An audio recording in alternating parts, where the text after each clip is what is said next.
Hey guys, today we will be looking at a full stainless steel exhaust produced by ECS Tuning. I will make sure to put the link in the description. So starting off, we're looking at the rear muffler setup, the front flex pipe, and of course the center resonator. Please note that the resonated version of the exhaust is slightly more expensive. Here we are moving on to the second box. We are looking at both the cat and flex pipe hardware.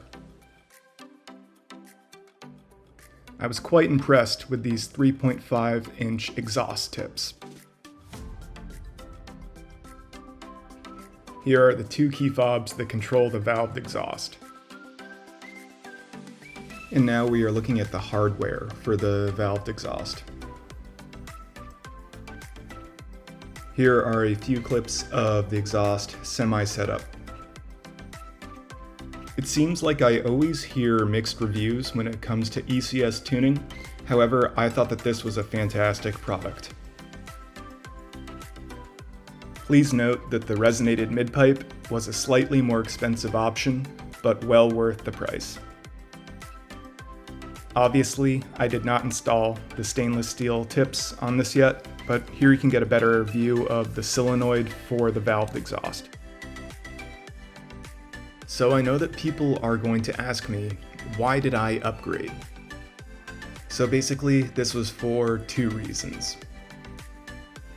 The first being that two of the exhaust hangers were bent due to the car being lowered, and the original exhaust tips had a significant amount of corrosion. Keep in mind that this car was daily driven year-round, often up into the Rocky Mountains.